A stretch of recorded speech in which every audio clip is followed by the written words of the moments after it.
بسم اللہ الرحمن الرحیم۔ عزیز طالبات، نیکسٹ چیپٹر آج ہم سٹارٹ کر رہے ہیں اور چیپٹر ہے ہمارا سول سروس۔ کسی بھی ملک کے اندر ایک سیاسی انتظامیہ ہوتی ہے جو پالیسی میکنگ کرتی ہے، لیکن سیاسی انتظامیہ کی ان پالیسیز کو عملاً رائج کرنے کے لیے ایک بہت بڑی پیشہ ور ملازمین کی تنظیم ہوتی ہے جو کہ سیاسی انتظامیہ کی بنائی ہوئی پالیسیوں کو عملاً نافذ کرنے کی ذمہ دار ہوتی ہے۔ تو یہ پیشہ ور لوگ ہوتے ہیں، اسپیسیفائڈ لوگ ہوتے ہیں جو اپنے سے متعلقہ معاملات پر ان کو کافی زیادہ عبور حاصل ہوتا ہے۔ تو اس اعتبار سے سول انتظامیہ جو ہے یہ قانون ساز ادارے یا عدلیہ سے، فوج اور بحریہ کے ملازمین سے ایک مختلف جماعت ہمیں نظر آتی ہے۔ تو سیاسی انتظامیہ کی کامیابی اصل میں سول ملازمین کی کارکردگی پر ڈپینڈ کرتی ہے۔ اگر سول سروس بہترین کام کر رہی ہے تو وہ سیاسی انتظامیہ کو سکسیسفل ہونے میں مددگار ثابت ہوتی ہے۔ تو سیاسی انتظامیہ اصل میں ان کی تعداد محدود ہوتی ہے، اور اس کے مقابلے میں پیشہ ور جو سول ملازمین ہیں ان کی تعداد کمپیریٹیولی سیاسی انتظامیہ کے ان کی تعداد زیادہ ہوتی ہے۔ تو سول ملازمین وزراء کی بنائی ہوئی پالیسیوں کو عملاً عملی جامہ پہناتے ہیں۔ وزراء کا کام تو صرف پالیسی سازی ہے اور انتظامیہ کی عمومی نگرانی کرنا ہے۔ اصل میں انتظامی پالیسی کی تشکیل جب ہو رہی ہوتی ہے تو سیاسی انتظامیہ کے جو عہدیداران ہیں جیسے وزراء ہیں وہ بھی پالیسی بناتے ہوئے سول سروس کے اعلیٰ جو ملازمین ہیں ان سے مدد لیتے ہیں، ان سے مشاورت لیتے ہیں۔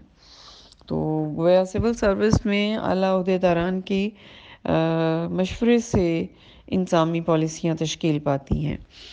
کچھ عرصہ قبل یہ تھا کہ بہت سارے ممالک میں قائد و ضابط کوئی خاص موجود نہیں تھے سول سروس سے متعلق، تو جس کو جو حکومت کے تائیدی ہوتے تھے ان کو اپوائنٹ کر دیا جاتا تھا مختلف عہدوں پر، تو نتیجتاً پھر ظاہر ہے اعلیٰ کارکردگی کا معیار قائم نہیں ہوتا تھا۔ اس کے علاوہ سول ملازمین کو ملازمت کا تحفظ بھی حاصل نہیں تھا اور نہ ہی ان کی اپوائنٹمنٹ کے لیے کوئی عدل پر مبنی کوئی منصفانہ طریقہ کار موجود تھا۔ تو بہت سارے ممالک میں سول سروس میں تقرری کے لیے عام طور پر جو سیاسی جنبداریاں ہیں یا سودے بازیاں ہیں، اقربا پروری ہے، اس کو مد نظر رکھا جاتا تھا۔ تو جو ملازمین اپوائنٹ کیے جاتے تھے ذمہ داریاں سنبھالنے کے لیے، ان کو پھر باقاعدہ تربیت کی سہولتیں بھی حاصل نہیں تھیں۔ تو برطانیہ میں ہم دیکھتے ہیں اسی صورتحال کے پیش نظر سول سروس کی باقاعدہ تنظیم نو کی گئی اور ملازمین کے لیے باقاعدہ قواعد و ضوابط وضع کیے گئے۔ تو باقاعدہ کچھ غیر جانبدار ادارے قائم کیے گئے ملازمین کی تقرری کرنے کے لیے، اور ملازمت سے ریلیٹڈ کچھ قواعد و ضوابط بھی وضع کیے گئے۔ تو برطانیہ سول سروس میں باقاعدہ تنظیم قائم کرنے والا، قواعد و ضوابط وضع کرنے والا ابتدائی ملک ہمیں نظر آتا ہے۔ امریکہ کی اگر ہم بات کریں تو ایک مدت تک امریکہ میں اسپوائل سسٹم رائج رہا۔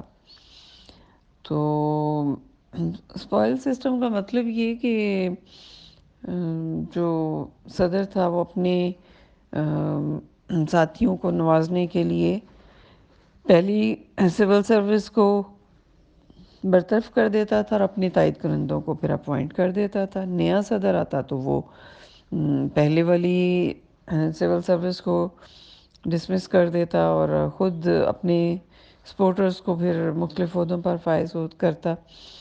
تو اس کا نتیجہ یہ ہوا کہ سول سروس کے اندر کوئی وہ جو کہتے ہیں نا کہ قابلیت کے معیار قائم نہیں ہو سکے. تو وقتاً فوقتاً پھر اصلاحی قوانین کے ذریعے سے حالات کو بہتر کرنے کی کوشش کی گئی. ملازمین کو ملازمتوں کا تحفظ دیا گیا. سیاسی عہدوں سے سول ملازمتوں کو کافی حد تک الگ کر دیا گیا. اس کے علاوہ تقرری کے لیے بھی کچھ نئے قواعد و ضوابط وضع کیے گئے اور اوپن ایگزام کا سسٹم جو ہے وہ رائج کیا گیا. اس کے لیے غیر جانبدار سول سروس کا قیام عمل میں آیا. پاکستان کی سول سروس اس پہ بہت زیادہ گہرے اثرات آپ کو برطانوی سول سروس کی تنظیم کے نظر آئیں گے، کیونکہ ایک طویل عرصہ بر صغیر میں ہم نے برطانوی نوآبادیات کی حیثیت سے ٹائم گزارا ہے. تو برطانوی دور سے ان کے نظام سے ہم نے سول سروس کے کچھ قواعد و ضوابط جو ہیں وہ ورثے میں لیے ہیں. کچھ چند ایک تبدیلیاں کر کے ہم نے انہی رولز ریگولیشن کو سول سروس میں امپلیمنٹ کر رکھا ہے. تو 1973 میں جو آئین بنا اس کے چیپٹر 12 میں سول سروس کی تنظیم کے حوالے سے قواعد و ضوابط بیان کیے گئے ہیں. آرٹیکل 240 کے تحت وفاقی ملازمتوں پر تقرری اور دیگر شرائط ملازمت کا تعین جو ہے یہ پارلیمنٹ قانون سازی کے ذریعے سے کرے گی. تو جبکہ صوبائی حکومت کے لیے اسی قسم کے قوانین جو ہیں وہ صوبائی قانون ساز ادارے وضع کریں گے. تو جب تک نئے قوانین وضع نہیں کیے جا پاتے تو تب تک وہی جو پہلے سے چلے آ رہے ہیں قوانین وہی رائج ہوں گے. تو آئین کے ایسے قوانین گزشتہ رائج رہیں گے جو کہ نئے دستور سے متصادم نہ ہوں، یعنی ٹکراتے نہ ہوں. اس کے علاوہ متعلقہ حکومتیں جو ہیں وہ متعلقہ قوانین میں رد و بدل کر سکتی ہیں. پاکستان میں سول سروس کی نمایاں خصوصیات ہم دیکھیں گے. اس میں سب سے پہلے ہم دیکھیں گے کہ تقرری کا طریقہ کار کیا ہے. مستقل ملازمین کی تقرری کا طریقہ کار کچھ اس نوعیت کا ہے پاکستان میں کہ سیاسی انتظامیہ کی انٹرفیرنس کم سے کم ہو اور قابلیت اور اہلیت کی بنیاد پر سول سروس میں تقرریاں کی جائیں. اس کے لیے کھلے مقابلے کے امتحان کا انعقاد کیا جاتا ہے اور یہ امتحان پبلک سروس کمیشن منعقد کراتا ہے. تو یہ پبلک سروس کمیشن ایک آزاد اور غیر جانبدار ادارہ ہے جو بغیر کسی قسم کے اثر و رسوخ کے یہ امتحان منعقد کراتا ہے اور قابلیت کو مد نظر رکھتے ہوئے پھر سلیکشن ہوتی ہے. بعد میں انہی امیدواروں سے پھر انٹرویوز کیے جاتے ہیں. تو امریکہ میں نے جیسے بتایا پہلے اسپوائل سسٹم رائج تھا. سیاسی انتظامیہ کو بہت زیادہ اثر حاصل تھا، دخل حاصل تھا ملازمین کی تقرری کے حوالے سے، اور سیاسی انتظامیہ کی تبدیلی سے جو سول سروس تھی وہ بھی بدل جاتی تھی. تو نئے سیاسی انتظامیہ اپنے نئے ملازمین کا ایک گروہ لے کر آتی تھی. تو پاکستان میں یہ طریقہ کار کبھی بھی رائج نہیں رہا ہے. برطانوی اثر کے زیر تحت ہم نے ان کے سول سروس کے جو قواعد و ضوابط ہیں ان کو رائج کر رکھا ہے. پھر انتظامیہ ہمیشہ غیر جانبدار ہوتی ہے. اپنے فرائض ادا کرتے ہوئے سول سروس بالکل نیوٹرل رہ کر، غیر جانبدار رہ کر اپنے فرائض انجام دیتی ہے. سول سروس کی یہ ذمہ داری ہے کہ وہ سیاسی حکومت کسی بھی پارٹی کی ہو، ہر ایک کے ساتھ اس نے برابر طور پر کام کرنا ہوتا ہے. تو سول سروس کے لوگ جو ہیں یہ قانونی طور پر عملی سیاست میں شرکت بھی نہیں کر سکتے ہیں. یعنی کوئی بھی سول سرونٹ جو ہے وہ الیکشن میں حصہ نہیں لے سکتا ہے، کہیں پر بھی وہ کسی سیاسی عہدے پر اپوائنٹ نہیں کیا جا سکتا ہے، کسی سیاسی جماعت کی رکنیت نہیں رکھ سکتا ہے. تو غیر جانبدار ہوتی ہے انتظامیہ. غیر عرفیت اس کا مطلب یہ ہے کہ وزراء عام طور پر پالیسیاں بنانا یہ وزراء کی ذمہ داری ہے. تو پالیسیاں بناتے ہوئے وزراء بہرحال جو ان کے شعبوں کے سیکٹریز ہوتے ہیں، سول سروس کے جو ملازمین اعلیٰ عہدوں پر فائز ہوتے ہیں، ان سے رہنمائی لیتے ہیں. ان کے جو دیگر انسٹرکشنز ہوتی ہیں، مشورے ہوتے ہیں، ان کے تحت پالیسیاں وضع کی جاتی ہیں. لیکن اس کا مطلب یہ نہیں ہے کہ وہ سول سروس کے ملازمین اس کے لیے رسپانسیبل ہوں گے. رسپانسیبل سیاسی انتظامیہ ہی ہوگی، یعنی وزراء ہی اس کے لیے جواب دہ ہوں گے. تو جو مشورہ دینے والے ہیں ان پر وزراء الزام نہیں لگا سکتے ہیں کہ یہ پالیسی اگر ناکام ہوئی ہے یا اس میں خامی ہے تو انہوں نے مشورہ فلاں سول سرونٹ سے کیا تھا. تو اس سلسلے میں پارلیمنٹ کے اندر کسی بھی سول سرونٹ کو، سول سروس کے بندے کو تنقید کا نشانہ نہیں بنایا جا سکتا ہے. تو عملی سیاست میں ملوث ہونے سے یوں سول سروس کے ملازمین بچ جاتے ہیں. تو پارلیمنٹ کے اندر بحث کے دوران کوئی وزیر محکمہ امور کے بارے میں کسی سرکاری افسر کا حوالہ کبھی نہیں دے سکتا. ملازمتوں کا تحفظ حاصل ہے سول سروس کو. قانونی طور پر اگر ہم دیکھیں تو مرکزی حکومت کے ملازمین صدر کی خوشنودی اور صوبائی ملازمین گورنر کی خوشنودی تک اپنے عہدوں پر رہ سکتے ہیں، لیکن حقیقت میں ایسا نہیں ہے. انہیں مکمل عہدوں کا تحفظ دیا جاتا ہے. جب کسی عہدے پر ملازمین کی تقرری ہو جاتی ہے تو اس کے بعد ملازمین ایک مدت تک اپنے فرائض انجام دیتے ہیں. ریٹائرمنٹ کی عمر جو ہے وہ پاکستان میں 60 سال ہے.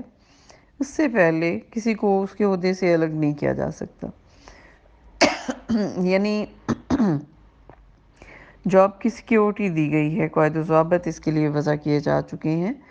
کسی بھی ملازم کو سیاسی گرج میں یا جابرانہ طور پر ملازمت سے برطرف نہیں کیا جا سکتا ہے. اور اگر کہیں کسی ملازم پر کوئی کرپشن کا یا بدعنوانی کا الزام ہو تو ایسی صورت میں انہیں پورا اپنا دفاع کا موقع دیا جاتا ہے. اور آئین میں آرٹیکل 212 جو ہے اس کے مطابق اس قسم کے مقدمات کی سماعت کے لیے ٹربیونل قائم کیے جائیں گے. اور چونکہ یہ ٹربیونل ایسے لوگوں پر مشتمل ہوتے ہیں جو ملازمتوں سے متعلق فنی پیچیدگیوں سے آگاہ ہوتے ہیں، لہٰذا ملازمین کے ساتھ پورا انصاف ہوتا ہے. ٹیکنیکلی یہ جو ٹربیونلز ہیں یہ سول سروس کی باریکیوں کو جانتے ہیں ہوتے ہیں، لہٰذا بہت انصاف کے ساتھ فیصلے کیے جاتے ہیں. مساوی استحقاق حاصل ہے پوری پاکستانی قوم کو کہ سول سروس کی ملازمتوں کے دروازے جو ہیں وہ ہر شخص کے لیے کھلے ہیں. اس میں کسی قسم کی کوئی مذہبی، جنسی یا نسلی تفریق نہیں رکھی جاتی ہے. تو جو بھی شخص کوالیفائی کرتا ہے، جو بھی ان شرائط پر پورا اترتا ہے جو کسی بھی ملازمت کے لیے رکھے گئے ہیں، تو وہ اگر پاکستانی شہری ہے تو اس کو اپوائنٹ کر دیا جائے گا. حکمت عملی کے اصولوں میں یہ بات واضح کی گئی ہے کہ ملازمین تنخواہوں کے درمیان ملازمین کی تنخواہوں میں جو بہت زیادہ فرق ہے، تفاوت ہے مختلف ڈپارٹمنٹس کے اندر مختلف گریڈز کے لیے، اس کو کم کیا جائے گا.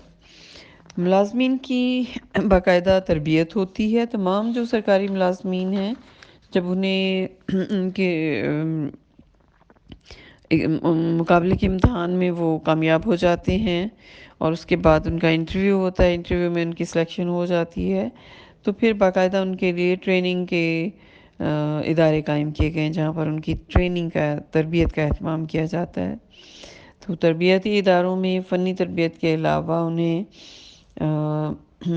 بہت ساری دیگر سرگرمیوں سے متعلق بھی تربیت دی جاتی ہے، کیونکہ پبلک ریلیشننگ ایک اہم شعبہ ہوتا ہے سول سروس کے اندر. تو عوام کی خدمت بھی کرنی ہے ان عہدیداران نے، لہٰذا ان کو اس حوالے سے بھی تربیت دی جاتی ہے تاکہ ملازمت کے دوران وہ بہتر طور پر عوام کی خدمت کر سکیں اور بدلتے ہوئے معاشرتی تقاضوں کے مطابق اپنا طریقہ کار بدل سکیں۔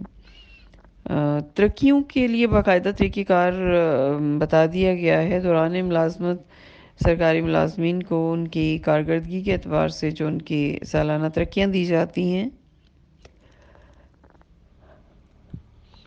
اعلیٰ عہدوں پر اعلیٰ ملازمتوں میں اگلی گریڈ پر ترقی کے لیے سینیورٹی اور سلیکشن دونوں طریقوں پر عمل کیا جاتا ہے۔ یعنی کل اسامیوں میں سے ایک خاص پرپورشن جو ہے وہ سینئر ملازمین کو ترقی دے کر پورا کیا جاتا ہے، اور باقی اسامیوں کو پھر مشتہر کر کے ان کا اشتہار شائع کر کے پبلک سروس کمیشن کے ذریعے سے باقاعدہ ان کے لیے اہلیت اور تجربے کی بنیاد پر، ٹیسٹوں کی بنیاد پر چناؤ کیا جاتا ہے، سلیکشن کی جاتی ہے امیدواروں کی۔ تو جنرل مشرف کے دور میں خاص طور پر تنخواہوں کے جو گریڈز ہیں ان میں ترقی کے لیے ایک سسٹم انٹروڈیوس کرا دیا گیا۔ از خود گریڈنگ جو ہے وہ آگے سے آگے بڑھتی چلی جاتی ہے اور کہیں پر بھی پے رکتی نہیں ہے گریڈ نہ ملنے کی وجہ سے۔ پاکستان میں بیسیکلی سول سروس کی دو بڑی اقسام ہیں، ایک مرکزی ملازمتیں ہیں اور دوسری جو ہیں یہ صوبائی ملازمتیں ہیں۔ تو مرکزی ملازمتیں ہم پہلے دیکھیں گے۔ کل پاکستان جو ملازمتیں ہیں وہ خاص طور پر اہم ہیں آل پاکستان سروسز مرکزی ملازمتوں میں۔ مرکزی اعلیٰ ملازمین مرکزی اور صوبائی دونوں حکومتوں کے نظم و نسق کو انجام دینے میں اہم کردار ادا کر رہے ہوتے ہیں، جیسے سول سروس آف پاکستان اور پولیس سروس آف پاکستان، یہ کل پاکستان ملازمتوں کے زمرے میں آتی ہے۔ اور ان دونوں شعبوں کے ملازمین جو ہیں یہ ان کو مرکزی سطح پر یا صوبائی نظم و نسق میں کسی بھی جگہ تعینات کیا جا سکتا ہے اور پورے ملک کے اندر ان کی ٹرانسفر جو ہے وہ ممکن ہوتی ہے۔ سول سروس آف پاکستان کے لیے فیڈرل پبلک سروس کمیشن مقابلے کا امتحان منعقد کرتا ہے اور خاص کرائٹیریا پر پورا اترنے والے امیدواروں کو سلیکٹ کیا جاتا ہے۔ بعد میں پھر انٹرویو کے بعد ان کو اکیڈمیز میں سول سروس کی جو اکیڈمیز ہیں وہاں تربیت دی جاتی ہے، اور جب تربیت مکمل کر لیتے ہیں تو پھر انہیں رسپانسبل عہدوں پر فائز کر دیا جاتا ہے۔ پولیس سروس آف پاکستان کے ملازمین بھی ملک کے اندر کسی بھی جگہ پر ان کو اپوائنٹ کیا جا سکتا ہے اور ان کو اپنے فرائض ادا کرنے ہوتے ہیں۔ سفارتی عہدوں پر تعیناتی کے لیے پاکستان فورن سروس قائم کی گئی ہے۔ تو اعلیٰ ملازمتوں میں جو مرکزی ملازمتیں ہیں ان میں فورن سروس کا دوسرا نمبر ہے۔ عام طور پر زیادہ تر امیدواروں کی یہ خواہش ہوتی ہے کہ انہیں سول سروس آف پاکستان یا پاکستان فورن سروس میں کوئی عہدہ دے دیا جائے، کیونکہ دونوں ملازمتیں ظاہر ہے یہ دونوں کیٹیگریز جو ہیں ان میں ایک مراعاتی کیفیت بھی ہوتی ہے، عزت بھی ملتی ہے، ایک عہدے کا چارم ہوتا ہے۔ تو مرکزی ملازمتیں اگرچہ جو مرکزی اعلیٰ ملازمین ہیں یہ صوبائی نظم و نسق میں اعلیٰ عہدوں پر فائز ہوتے ہیں، اس اعتبار سے وہ صوبائی انتظامیہ کو گورن کر رہے ہوتے ہیں، صوبائی انتظامیہ ان کے انڈر کام کرتی ہے، لیکن ان کی شرائط ملازمت اور ترقیوں وغیرہ کا جو تعین ہے یہ مرکزی حکومت کے قوانین کے تحت کیا جاتا ہے۔ اس کے علاوہ مرکزی ملازمتوں میں کچھ اور شعبے شامل ہیں، جیسے Pakistan audit and account service ہے، پاکستان ملٹری اکاؤنٹ سروس ہے، پاکستان انکم ٹیکس سروس ہے، Pakistan land customs and central excise service ہے، پاکستان ملٹری لینڈز ہے، کنٹونمنٹ سروس ہے اور پاکستان پوسٹل سروس ہے۔ تو یہ پہلی 3 قسم کی جو ملازمتیں ہیں ان پر خواتین کی تقرری بھی ممکن ہے۔ تو یہ مختلف شعبہ جات ہیں جو فیڈرل کے کنٹرول میں آتے ہیں، اور مرکزی ملازمتوں کی یہ مختلف کیٹیگریز ہیں۔ اب ہم دیکھیں گے کہ ان مرکزی ملازمتوں کے لیے ملازمین کی تقرریاں کس طریقہ کار سے ہوتی ہیں۔ تو مرکزی اعلیٰ ملازمتیں سینٹرل سپیریئر سروسز، جس کو ہم عام لہجے میں CSS کے نام سے بولتے ہیں، ان پر تقرری کے لیے عام طور پر کھلے مقابلے کا امتحان ہوتا ہے، اور یہ مقابلے کا امتحان فیڈرل پبلک سروس کمیشن کے ذمے ہوتا ہے، وہ منعقد کراتا ہے۔ تو اس امتحان کے اندر عام طور پر یونیورسٹی گریجویٹس جو ہیں وہ شامل ہو سکتے ہیں، ایسے لوگ جن کی ایج 21 سے 25 سال کے درمیان ہوتی ہے۔ تو امتحان یہ 2 حصوں پر مشتمل ہوتا ہے۔ پہلے ٹیسٹ ہوتا ہے، تحریری ٹیسٹ آپ جس کو کہہ لیں، اور اس میں کوالیفائی کرنے والوں کا پھر انٹرویو کیا جاتا ہے، اور یوں شارٹ لسٹنگ کرتے ہوئے مختلف عہدوں پر تقرریاں کر دی جاتی ہیں۔ امتحان کے لیے مختلف مضامین موجود ہوتے ہیں، جن میں سے امیدوار کو اپنی پسند کے مضامین سلیکٹ کرنے ہوتے ہیں، اور امتحان کے لیے خاص طور پر کسی ٹیکنیکل مہارت کی ضرورت نہیں ہوتی ہے، بلکہ اصل مقصد جو ہے وہ قابل لوگوں کا چناؤ ہوتا ہے جو عام علمی موضوعات پر مہارت رکھتے ہوں۔ تحریری امتحان میں جو کامیاب ہو جاتے ہیں ان کو پھر انٹرویو کے مرحلے سے گزارا جاتا ہے۔ تو زبانی ٹیسٹ میں ایگزامنر جو ہے وہ خاص طور پر کینڈیڈیٹس کی جو مینٹل ایبیلٹی ہے، حاضر جوابی ہے، معاملہ فہمی اور دیگر اس نوعیت کی مختلف صلاحیتوں کا جائزہ لیتے ہیں، ان کا ٹیسٹ کرتے ہیں۔ کامیاب امیدواروں کو ان کے حاصل کردہ نمبروں کے اعتبار سے پھر ترتیب دے دی جاتی ہے، درجہ وار اعلیٰ ملازمتوں میں ان کو لے لیا جاتا ہے۔ بہرحال اس کا دار و مدار ہر ملازمت میں نئی اسامیوں کی گنجائش پر بھی ڈیپینڈ کرتا ہے۔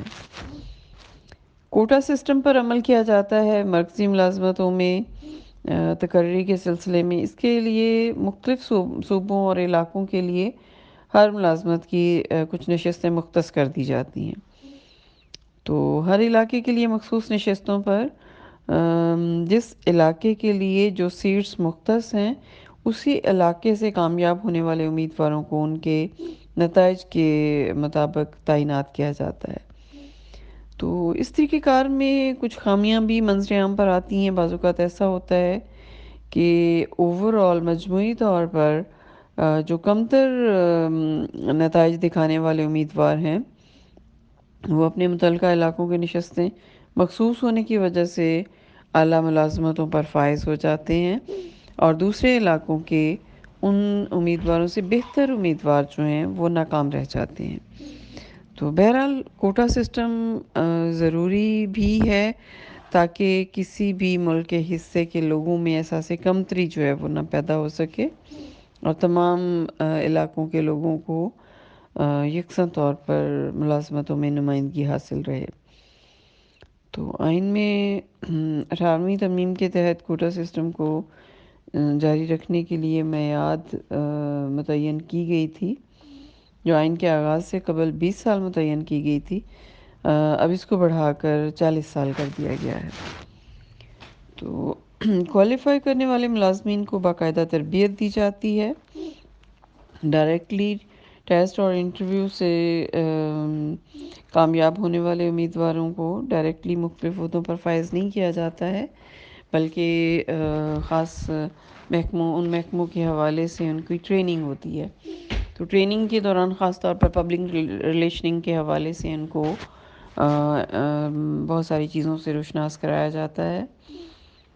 تو سول سروس آف پاکستان کے لیے امیدواروں کو لاہور میں واقع سول سروس اکیڈمی میں تربیت دی جاتی ہے۔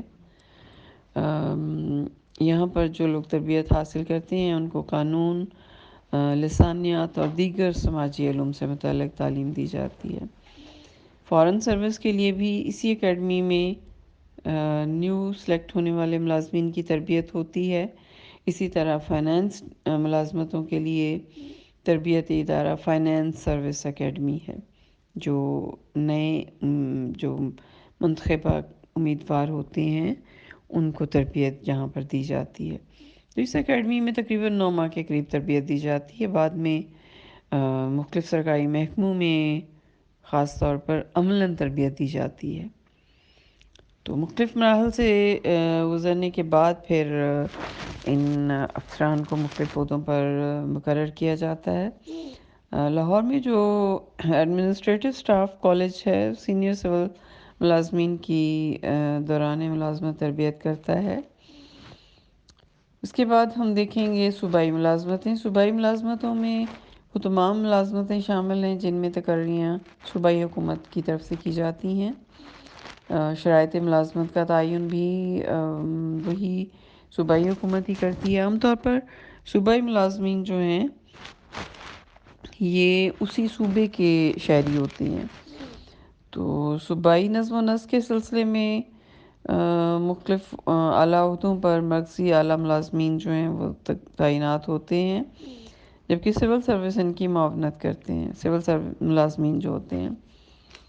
تو صوبائی سول سروس کے سینئر ملازمین کو بھی اعلیٰ عہدوں پر تعینات کیا جا سکتا ہے۔ اعلیٰ صوبائی ملازمتوں پر تقرریوں کے لیے جو صوبائی پبلک سروس کمیشن ہے وہ کھلے مقابلے کا امتحان منعقد کرتا ہے، اور اس کا امتحان کا طریقہ کار جو ہے وہ بھی کافی حد تک مرکزی ملازمتوں کے امتحانی طریقہ کار سے ملتا جلتا ہے۔ خالص جو ٹیکنیکل ملازمتیں ہیں ان پر تقرری کے لیے مقابلے کا امتحان نہیں ہوتا ہے، بلکہ محض پبلک سروس کمیشن فنی مہارت کی اساس پر ان کا انٹرویو کرتا ہے اور نتیجے میں اپائنٹمنٹس کر دی جاتی ہیں۔ اس کے بعد ماتحت ملازمین آ جاتے ہیں۔ سول سروسز میں صرف اعلیٰ سطح کی ملازمتیں شامل نہیں ہیں، بلکہ نچلی سطح پر کلرک طبقہ ہوتا ہے جن کا کام فائلیں یا مختلف دستاویزات کو محفوظ رکھنا ہوتا ہے، اکاؤنٹس کا حساب رکھنا، طلب کرنے پر افسران کے سامنے پیش کرنا۔ تو کلریکل سطح کی ملازمین کی درجہ بندی جو ہے یہ مختلف گریڈز میں کی جاتی ہے۔ ماتحت ملازمین کی تعداد اعلیٰ ملازمین کے مقابلے میں کافی زیادہ ہوتی ہے۔ تو ان ملازمین پر امیدواروں کا تقرر جو ہے خود محکمے کا سربراہ کرتا ہے، یا پھر اس کے لیے ایک سلیکشن بورڈ قائم کر دیا جاتا ہے جو کہ امیدواروں کا انٹرویو لیتا ہے اور مطمئن کرنے والے امیدواروں کو ان کی تقرری کر دی جاتی ہے مختلف جگہوں پر۔ تنخواہ، ریٹائرمنٹ اور پینشن کا جہاں تک تعلق ہے، پاکستان میں سول سروس کو معقول تنخواہیں دی جاتی ہیں اور رینیو بھی کیے جاتے رہتے ہیں تنخواہوں کے اسکیل۔ اس کے لیے باقاعدہ تنخواہوں کا کمیشن قائم کیا جاتا ہے اور اس کی سفارشات کو مد نظر رکھتے ہوئے تنخواہوں میں اضافہ کیا جاتا ہے۔ ریٹائرمنٹ کی عمر 60 سال مقرر کی گئی ہے اور 60 سال کے بعد پینشن کی سہولت دی جاتی ہے تاکہ لوگ آسانی کے ساتھ اپنی گزر بسر کر سکیں۔ خاص حالات میں کسی فرد کی ملازمت میں توسیع بھی کر دی جاتی ہے، لیکن عموماً ایسا نہیں ہوتا ہے۔ توسیع کے لیے ضروری ہے کہ اس کا جو پچھلا ریکارڈ ہے ملازمت کا وہ اچھا ہونا چاہیے۔ تو ملازمین کو ریٹائرمنٹ کے بعد پھر گریجویٹی کی سہولت بھی دی جاتی ہے۔ پبلک سروس کمیشن ملازمتوں پر تعیناتی کے حوالے سے ایک اہم ادارہ ہے، انڈیپینڈنٹ ادارہ ہے۔ آئین میں 242 شق کے تحت اس کمیشن کے قیام کا ذکر کیا گیا ہے۔ پارلیمنٹ اور صوبائی اسمبلیوں کو متعلقہ ملازمتوں میں بھرتی کے لیے پبلک سروس کمیشن قائم کرنے کا اختیار دیا گیا ہے۔ وہی اس کمیشن کی تنظیم اور اس کے اختیارات سے متعلق قواعد وضع کریں گے۔ اسلامی جمہوریہ پاکستان کے جو کالعدم دساتیر ہیں ان کے تحت بھی ملازمتوں میں بھرتی کے لیے پبلک سروس کمیشن قائم کیے گئے تھے۔ ان کے فرائض اور تنظیم سے متعلق تقریباً اصول ملتے جلتے ہی ہوتے تھے۔ پاکستان میں پبلک سروس کمیشن نے خاص طور پر کارکردگی کی اعلیٰ معیار قائم کیے ہیں، مختلف امتحانات کا انعقاد کرنے کے حوالے سے اور انٹرویوز کے حوالے سے اور اپوائنٹمنٹس کے حوالے سے۔ یہ کمیشن ملازمتوں کی عمومی کارکردگی کے بارے میں ہر سال ایک رپورٹ تیار کرتا ہے جو صدر کی وساطت سے قومی اسمبلی میں پیش کی جاتی ہے۔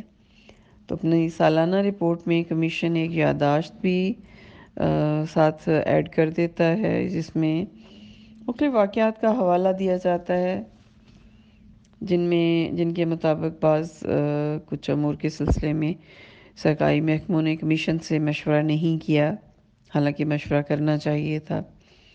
تو کمیشن ان وجوہات کا بھی تذکرہ کرتا ہے جس کے باعث کمیشن کی بعض سفارشات قبول نہ کی گئی ہوں۔ تو اسی طرح سے جو یہ مرکزی پبلک سروس کمیشن کے علاوہ صوبائی پبلک سروس کمیشن جو ہیں، یہ بھی اپنی رپورٹ ترتیب دیتے ہیں اور گورنر کے توسط سے صوبائی اسمبلی میں پیش کرتے ہیں۔ ملازمتوں پر تقرریوں، ترقیوں، تبدیلیوں، ٹرانسفرز اور بعض دیگر شرائط ملازمت کا تعین کرتے ہوئے حکومت متعلقہ پبلک سروس کمیشن سے مشورہ کرتی ہے۔ اس طرح ملازمتوں کے ڈسپلن کے قواعد کا اجرا بھی کمیشن کے مشورے کے مطابق ہوتا ہے۔ بہرحال حکومت کمیشن کے مشورے کو قبول کرنے کی پابند نہیں ہے۔ مرکزی پبلک سروس کمیشن کے ارکان کی تعداد کا تعین صدر کرتا ہے۔ صوبائی کمیشن کے ارکان کا تعین یہ صوبائی گورنر کرتا ہے۔ تو صدر اور گورنر متعلقہ کمیشن کے چیئرمین اور دیگر ارکان کا تقرر کرتے ہیں۔ ان سب کی شرائط ملازمت کا تعین یہ قانون ساز اسمبلیاں کریں گی۔ تو اس قسم کے قوانین جب تک موجود نہیں ہیں، ان کی عدم موجودگی میں یہ فریضہ صدر اور گورنر انجام دیں گے۔ تو پبلک سروس کمیشن میں عام طور پر اعلیٰ انتظامی عہدوں پر فائز رہنے والے، سابقہ دور میں جو فائز رہے ہوں، ایسے افراد کو رکن بنایا جاتا ہے۔ تو مقصد یہی ہوتا ہے کہ یہ لوگ چونکہ اپنے شعبے کے بارے میں ٹیکنیکلی معلومات رکھتے ہیں، نو ہاؤ رکھتے ہیں، تو وہ ملازمین کے مسائل کو بہتر طور پر سمجھ سکتے ہیں۔ تو یہ سیٹ اپ تھا پاکستان میں فیڈرل سطح پر جو سینٹرل سپیریئر سروسز ہیں اور صوبائی ملازمتوں کے حوالے سے جو صوبائی سروس کمیشن قائم کیا گیا ہے۔ تو پاکستان میں سول سروس کے حوالے سے تقریباً قواعد و ضوابط وہی چلے آ رہے ہیں جو ہمیں برطانوی دور سے ورثے میں ملے ہیں۔ تو برطانوی دور میں غیر ملکیوں کو نظام چلانا تھا اور اس کے لیے ان کو ملازمین کی ضرورت تھی جو ان کے ساتھ زیادہ کوآپریٹو ہوں اور عوام کے ساتھ ایک خاص فاصلہ رکھ کر کام کریں۔ تو قیام پاکستان کے بعد آزاد ملک کے تقاضے کچھ بدل جایا کرتے ہیں۔ تو سول سروس قیام پاکستان کے بعد بدلے ہوئے حالات کے تقاضوں کے ساتھ نہیں چل سکی، بلکہ ہم دیکھتے ہیں کہ بیوروکریسی کی کنٹرول کا رجحان وہ خاصا نمایاں رہا ہے۔ تو ہر نئی آنے والی حکومت اس ماحول کو بدلنے کی بات کرتی ہے۔ بہت سارے اصلاحات کی صورت میں اقدامات بھی کیے گئے ہیں۔ ملازمتوں کی کارکردگی اور شہرت کو فیصلوں کی تاخیر نے خاص طور پر نقصان پہنچایا ہے۔ تو ملازمتوں میں فیصلے کرنے کے عمل کو ڈیسیژن میکنگ پروسیس میں مرکزیت کا رجحان خاص طور پر پایا جاتا ہے۔ تو فیصلوں میں تاخیر کی بڑی وجہ بھی شاید یہی ہے۔ تو آئین کے اندر حکمت عملی کے اصولوں میں یہ واضح کیا گیا تھا کہ اس مرکزیت کو کم کیا جائے گا اور لا مرکزیت قائم کی جائے گی۔ اعلیٰ ملازمتوں پر تقرری کے سلسلے میں جو کوٹا سسٹم رائج ہے وہ بھی کرٹیسائز کیا جاتا ہے۔ اس پر بعض اوقات اہلیت کو نظر انداز کرتے ہوئے علاقائی تخصیص ہونے کی وجہ سے کم اہل لوگوں کو پھر ملازمتوں پر فائز کر دیا جاتا ہے۔ تو اس خرابی کو دور کرنے کے لیے مرکزی پبلک سروس کمیشن نے مقابلے کے امتحان میں کم از کم کامیابی کے لیے 50% نمبر مقرر کر دیے ہیں۔ اس سے کم والے اپوائنٹ نہیں کیے جا سکتے ہیں۔ تو نئی حکومتیں ملازمین کی تنخواہوں میں نامناسب تفاوت فرق کو دور کرنے کا عزم کیے ہوئے ہیں۔ تو ملازمتوں کی کارکردگی کو بہتر بنانے کے لیے ضروری ہے کہ تمام کیٹیگریز میں جو ملازمین ہیں ان کو مناسب تنخواہیں دی جائیں۔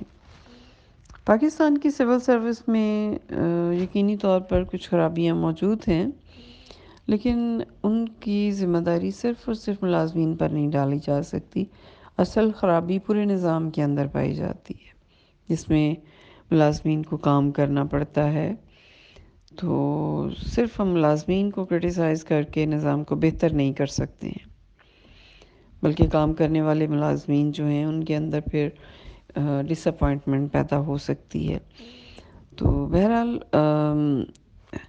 ماضی میں سیاسی حالات کا جب ہم تجزیہ کرتے ہیں تو اندازہ ہوتا ہے کہ مختلف حکومتوں نے خود ملازمین کو عملی سیاست میں ملوث کرنے کی کوشش کی۔ انتخاب کے دوران ان پر ہر طرح کا دباؤ ڈال کر دھاندلیاں کرنے کی کوشش کی جاتی رہی۔ غیر جانبدار اور انصاف پسند ملازمین کو خوفناک نتائج کی دھمکیاں دی جاتی رہیں، بلکہ بعض اوقات انتقامی کارروائیوں میں عہدیداران کو برطرف بھی کر دیا گیا۔ تو سول سروس کی کارکردگی کو بہتر بنانے کے لیے ضروری ہے کہ انہیں پولیٹیکلی انفلوئنس نہ کیا جائے، انتقام کا نشانہ نہ بنایا جائے، نہ ہی ان کے کام میں بلا جواز سیاسی عہدیداران کی مداخلت ہونی چاہیے۔ ملازمین کو بھی اپنی اصلاح کرنی چاہیے، حکومت کو بھی اس سلسلے میں ایسے اقدامات کرنے چاہیے، اصلاحات کرنی چاہیے تاکہ سول سروس میں موجود خامیوں کو دور کیا جا سکے۔